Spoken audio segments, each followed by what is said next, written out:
A war just might be on the way at the Walt Disney Company as investors are furious. News reports that Bob Iger, CEO of the company, is raising his pay in the final year to unbelievable levels as the company faces a crash compared to the last 5 years. Today we'll tell you why it's so crass, and the CEO, Bob Iger, just might be the most unpopular guy at Disney.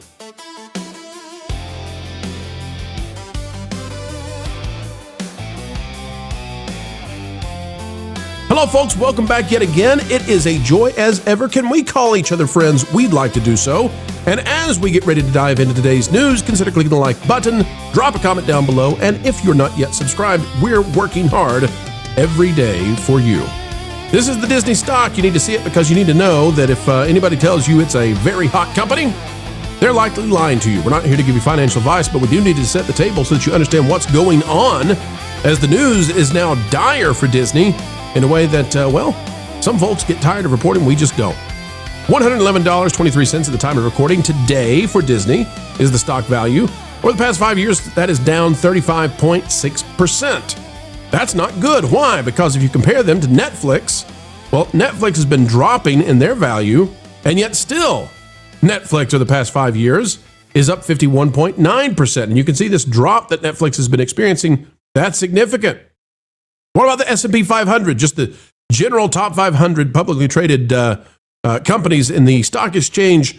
If you just held on to the general index, the S&P 500, how would you be? Well, over the last 5 years, you'd be up 79.92%. Some people might call that 80%. And if you'd be up 80% just holding just the market, then you can see that's a massive delta between the market at large and the Walt Disney Company. Clearly, something has gone wrong. An average performance from Disney would have netted an 80% increase in value, just an average performance. And yet somehow they managed not to come at 10% under or 20% under. No, they managed to fail this thing by what? 115%. Now, that doesn't add up, does it? Well, 80% is not there, and they actually went in the negative. Well, what if you had been holding on the Disney stock, and instead you said to yourself back then, 5 years ago, I'm going to switch up. I've had Disney for a while. I'm going to switch up. I'm going to bet it on NVIDIA. Okay? What about if you really picked a winner? NVIDIA is a winner.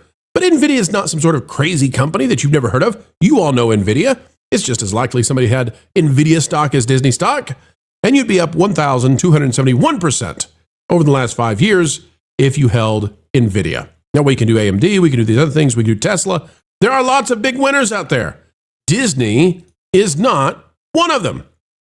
They have actually managed to not only fail to keep up with the market, but they actually declined at a time when, by the way, inflation means it's almost impossible to go net negative. They went net negative. Folks, it's with that understanding that we go here. It's with that understanding. From Blog Mickey, Disney CEO Bob Iger's pay climbs to $45.8 million in 2025. More than 800 times the typical employee. Now, Bob Iger and his wife, they want you to believe that they're very politically aligned with the working class people. They want to help the marginalized. Bob Iger, he's really working hard to get those quotas in there to make sure there is equitability inside the House of Mouse. Got to have, got to make sure we're taking care of the little guy. Folks, if you feel oppressed, well, you might be not somebody living with Bob Iger, because everybody in his house is privileged indeed. 800 times the typical employee. And if he was doing great, if he was Elon, if Tesla had performed it, if Disney had performed like Tesla, we couldn't argue with it, right? We don't want anybody to lose their money. But he has presided over people losing their money. And just to remind you, when Disney was up back here, these are the Bob Chapek years, right? Or year. Then what happened? Bob Chapek, with extraordinary success at the Disney company, declared that he was going to moderate it and get it out of politics. And that is when the drop began to occur all the way down in through here. The drop happened not because Bob Chapek said he was going to moderate the company, but because the company fought Bob Chapek tooth and nail, and we believe with Bob Iger behind that. And then Bob Iger came back in to save the company and did no such thing. Okay. So let's find out just how much is Bob making. Bob the Benevolent.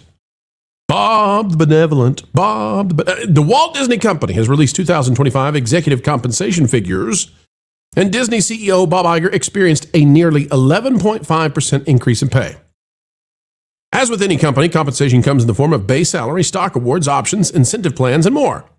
Here's a look at Bob Iger's total pay, along with some of the other top executives, many of which experienced a year-over-year decrease in compensation. You gotta love Bob. What about Bob? $45.8 million as people are losing their money. Disney CEO Bob Iger is on the way out, set to retire at the end of 2026. That said, his pay since rejoining as CEO back in 2022 has been on the upswing. All right, let's get to it. Folks, in 2023, it's good to be Bob. It's good to come back and replace Bob Chapek, isn't it? Bob Iger came back in 2023. He made $31 million. A year later, he made $41 million. And today, Bob Iger is making more than $45 million. In other words, Bob the Benevolent, Bob the Savior, the Mousy Messiah came back to Disney to set things straight, to set the course, to fix things and help the marginalized. Save the oppressed. And Bob Iger somehow managed to also make more than $100 million doing so. How about that? That's how capitalism works, right? Pale and stale, Bob Iger, doing quite well. Did you think, folks, do your friends think that Disney is a company that really believes in all that kind of socialism stuff? You know, Mom Donnie and said $100 million for Bob. He came back, he got $100 million. Hugh Johnston, the CFO, decreased pay. 2024 made 24, 2025 decreased pay, $20 million. Horacio Gutierrez, Chief Legal Officer, his pay is going up, good for him. Sonia Coleman, Chief People Officer, because they don't call it DEI anymore. Pay went up, then down. Shockey out there, Chief Communications Officer, Biden administration person, stuck over to Disney to politicize it.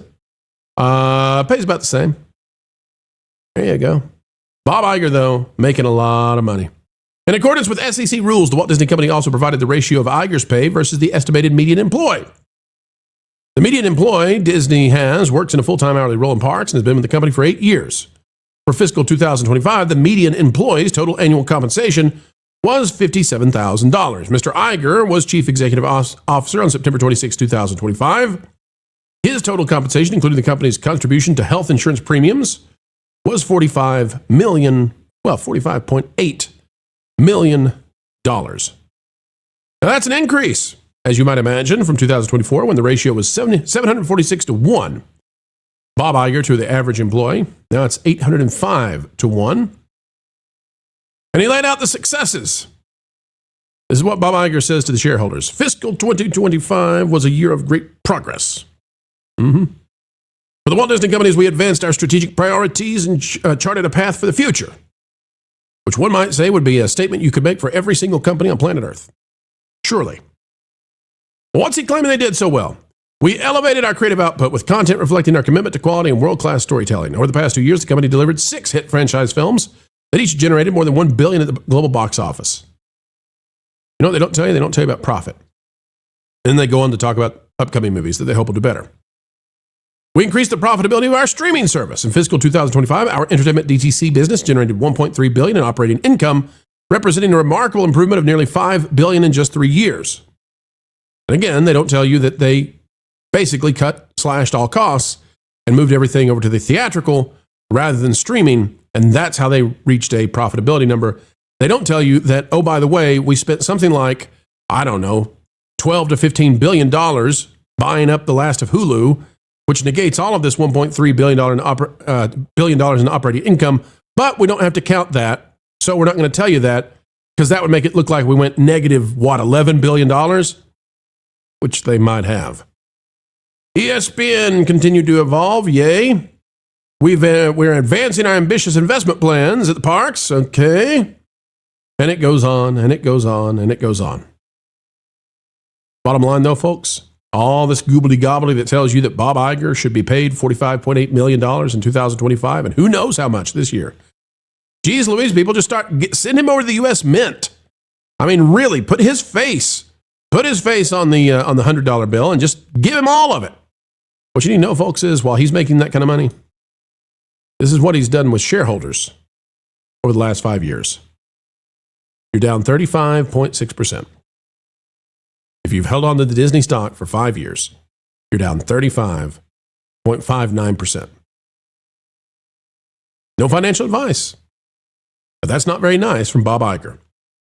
And for all those who believe that Hollywood really is into DEI and got to get that socialism going, I mean, they kind of are, but it's rules for thee and not for me. And Bob Iger needs a yacht. He needs a lot of yachts. And so, well, that's how it goes with CEOs here in America who want to make you believe that they believe in the virtue signaling happening, when in reality, all they really want is more of that Midas touch, and it's never enough. Folks, that's the video for today. Thank you for coming our way. Happy Friday afternoon, TGIF. Folks, get out there and be the best version of you. I know you're not making Bob Iger kind of money, but you can get out there and make the world a better place no matter where you are and no matter what challenges you face. Talked with somebody today who is going through serious challenges, kind of challenges that most people could not even imagine. And yet, he's out there doing what he can to continue holding things together, making the world better. It's amazing what people can endure and what they can do when they believe in doing the right thing every time.